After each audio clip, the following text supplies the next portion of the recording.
More than just reviewing this movie, I want to try to explain how I began my journey from thinking this movie was just okay to thinking that it was complete and utter crap. And it all begins with one simple fact. When I saw this movie for the first time, I didn't know any better. I had never read Asimov when I went into the movie, and I didn't know anything about anything when it came to iRobot. So I'm sitting there watching Will Smith play Will Smith for the millionth time and looking at the robots flip out, and I'm going, okay, it's entertaining enough. No real ideas or insight, but not so bad. I had fun, went home, and rarely thought about this movie again. So fast forward to about mid-2010, which I guess is technically going backwards, you get what I mean. I read iRobot for the first time, and it became one of the best books I have ever read.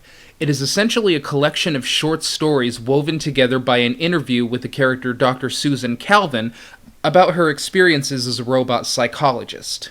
The stories deal with logical paradoxes surrounding the robots and their adherence to the three laws, and each situation makes you think about a certain underlying question.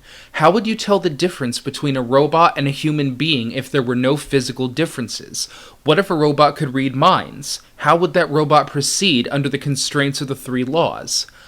iRobot is science fiction at its best, and when you go from this to the Robot series and the Foundation series and so on, it soon becomes clear why Isaac Asimov is as renowned as he is.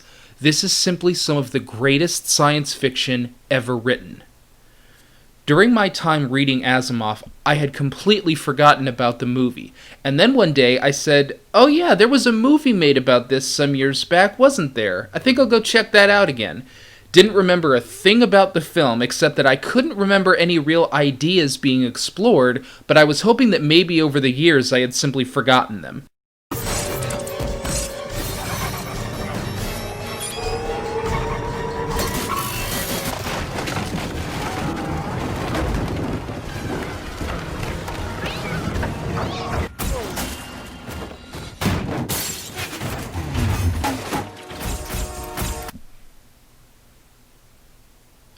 This movie is garbage, for a very unique reason. It takes some of the greatest literature the world has ever seen and makes it stupid.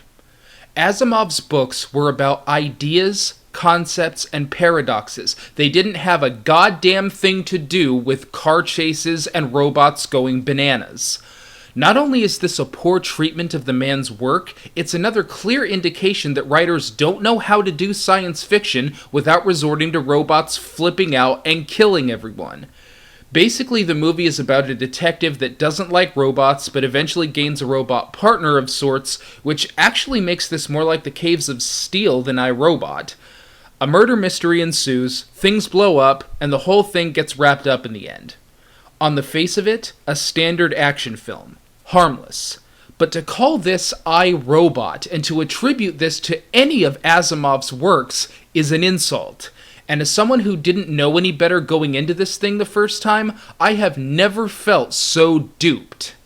And if you're sitting there thinking to yourself that they couldn't possibly have given Asimov's work a serious movie treatment, please research the iRobot movie that Harlan Ellison and Isaac Asimov worked on together in 1977. This would have been, as they put it, quote, the first really adult, complex, worthwhile science fiction movie ever made, end quote. Not a mere thrill ride like Star Wars, not that there's anything wrong with that. Not a mere special effects expo like 2001: A Space Odyssey, and yes, there is a lot wrong with that, but a real, fulfilling piece of science fiction adapted for the screen.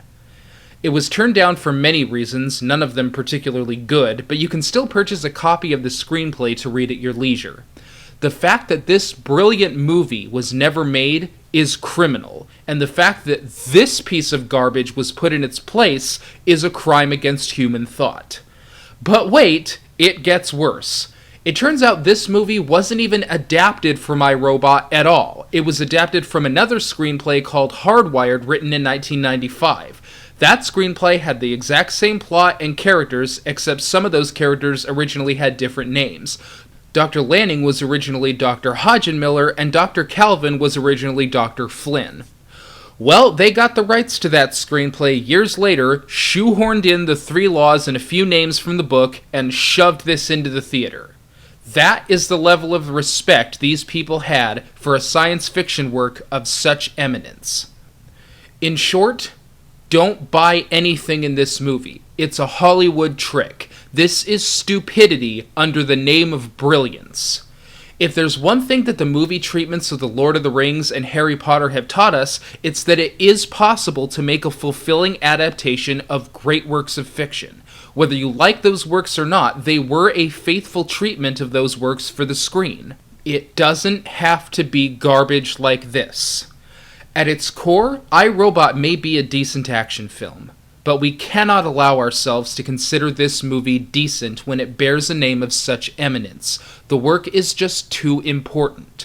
Asimov deserves better than this. My recommendation is this. Don't waste your time on this movie. It has nothing to do with Asimov's work, and it's not even very good at its core. Instead, just read Asimov's real books. 3 in particular that I would recommend are iRobot, The Naked Sun, and Foundation. Every series I've read from him was amazing through and through, but these 3 books in particular are what I would consider his best. As for this movie, toss it in the garbage where it belongs.